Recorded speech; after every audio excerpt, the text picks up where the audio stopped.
Shalom, selamat malam Bapak Ibu Saudara yang dikasihi Tuhan Yesus Kristus. Selamat kita berjumpa kembali dalam renungan pada malam hari ini. Bagaimana kabar saudara semua? Doa dan harapan saya, saudara semua ada dalam keadaan yang baik, sehat, penuh sukacita, bebas dari ketakutan, penuh keberanian, dan selalu berlimpah berkat Tuhan. Sebelum kita mendengarkan renungan firman Tuhan, mari kita berdoa. Bapa Surgawi, Bapa dalam nama Tuhan Yesus Kristus, Tuhan dan Allah kami yang Maha Agung, Maha Kuasa, yang penuh kasih, yang selalu peduli. Terima kasih untuk berkat perlindungan-Mu, semua kebaikan-Mu bagi kami di hari ini. Saat ini kembali kami mau mendengar sabda firman-Mu. Urapi kami agar kami mengerti dan mau taat melakukan setiap kehendak-Mu. Dalam nama Tuhan Yesus kami berdoa. Haleluya, amin. Saudara yang dikasih Tuhan, ayat firman Tuhan saat ini terdapat dalam Kisah Para Rasul 25, ayat yang ke-23. Tertulis demikian. Pada keesokan harinya, datanglah Agripa dan Bernike dengan segala kebesaran, dan sesudah mereka masuk ruang pengadilan, bersama-sama dengan kepala-kepala pasukan dan orang-orang yang terkemuka dari kota itu, Festus memberi perintah supaya Paulus dihadapkan. Saudara yang dikasih Tuhan, orang Jepang punya cara menghormati orang lain dengan membungkuk dan wajahnya menghadap ke bawah. Cara hormat seperti ini cara yang sangat unik dibandingkan dengan bangsa-bangsa yang lain. Sikap hormat seperti ini kita dapat temui di mana saja di negara Jepang. Sebuah sikap hormat yang sangat baik. Firman Tuhan mengajar kita untuk menghormati dan menghargai semua orang. Entah dia rakyat biasa, ataupun pejabat, presiden, bahkan raja. Semuanya harus kita hormati. Terhadap semua orang itu, kita perlu memberikan penghormatan. Namun rasa hormat itu jangan membuat kita menutupi identitas sebagai orang percaya. Dan jangan juga menghalangi kita untuk menyampaikan kabar keselamatan. Dalam Kisah Para Rasul 25 ayat 23 ini tertulis, pada keesokan harinya datanglah Agripa dan Bernike dengan segala kebesaran, dan sesudah mereka masuk ruang pengadilan bersama-sama dengan kepala-kepala pasukan dan orang-orang yang terkemuka dari kota itu, Festus memberi perintah supaya Paulus dihadapkan. Sungguh luar biasa, saudara, bagaimana cara Tuhan bekerja, membawa Paulus menghadap raja-raja, menghadap orang-orang yang terkemuka, menghadap kepala-kepala pasukan, dan orang-orang kenamaan. Mereka adalah pembesar-pembesar, dan Paulus dibawa Tuhan untuk menghadap mereka, meskipun dengan cara sebagai seorang tawanan.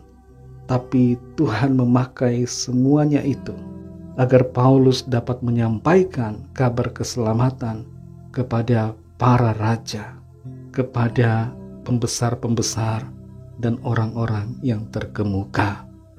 Secara dunia, Agripa dan Bernike adalah orang yang sangat terhormat. Begitu juga dengan orang-orang yang lain yang hadir di ruangan itu, di ruang pengadilan.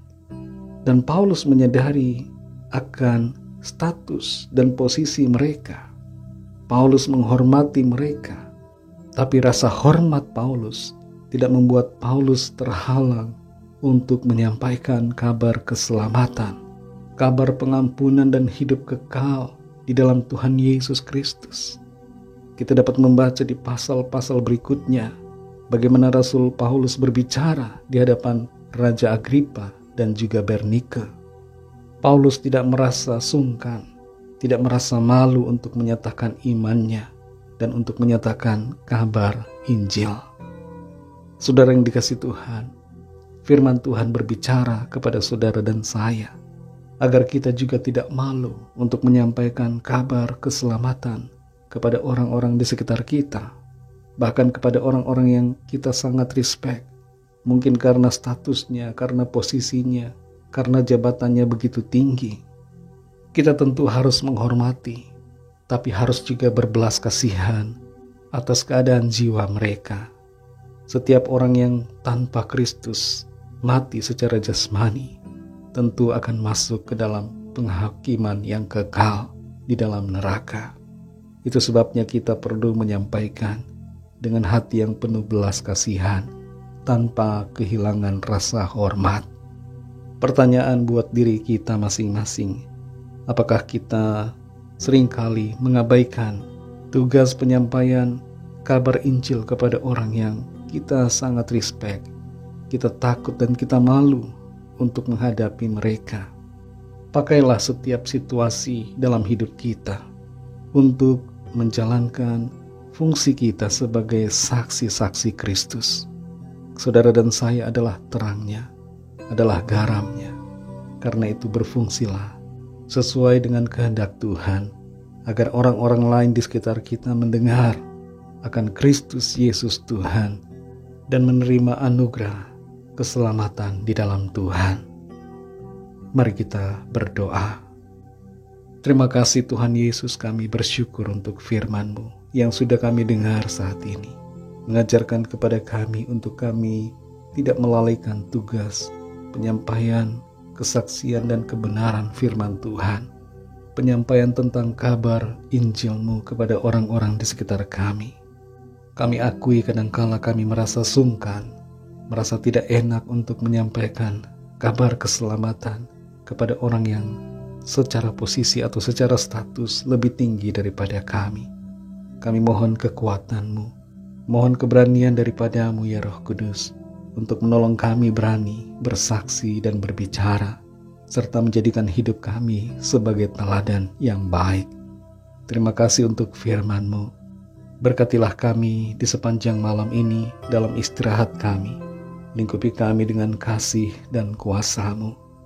Kami berdoa bagi yang sakit dan yang sedang dalam persoalan, apapun persoalan yang ada, agar Tuhan menjamah, menyembuhkan yang sakit, dan memberikan jalan keluar yang ajaib bagi setiap kami yang sedang dalam pergumulan.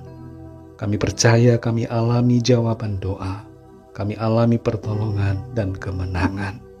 Berkat-Mu atas bangsa kami Indonesia dan juga atas semua bangsa di dunia ini.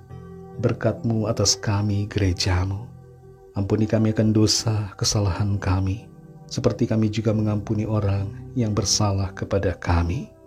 Dan pimpin kami menjadi sempurna seperti kehendak-Mu. Dalam nama-Mu yang kudus, nama Tuhan Yesus Kristus, kami sudah berdoa dan mengucap syukur. Haleluya. Terimalah berkat Tuhan. Tuhan memberkati engkau dan melindungi engkau.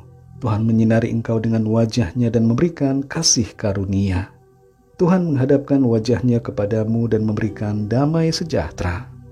Berkat anugerah dari Bapa Surgawi, kasih karunia dari Tuhan Yesus Kristus dalam persekutuan dengan Roh Kudus menyertai kita semua sekarang ini dan sampai Maranatha Tuhan Yesus datang kembali dan bahkan sampai selama-lamanya. Dalam berkat nama Tuhan Yesus Kristus, haleluya, amin. Puji Tuhan, saudara yang dikasihi Tuhan, saya percaya firman Tuhan menjadi berkat dan kekuatan buat saudara semua, dan Roh Kudus akan menolong saudara untuk lebih lagi memahami kebenaran firman Tuhan. Tuhan Yesus memberkati saudara semua. Selamat malam, selamat beristirahat, dan sampai jumpa dalam renungan yang berikutnya. Haleluya.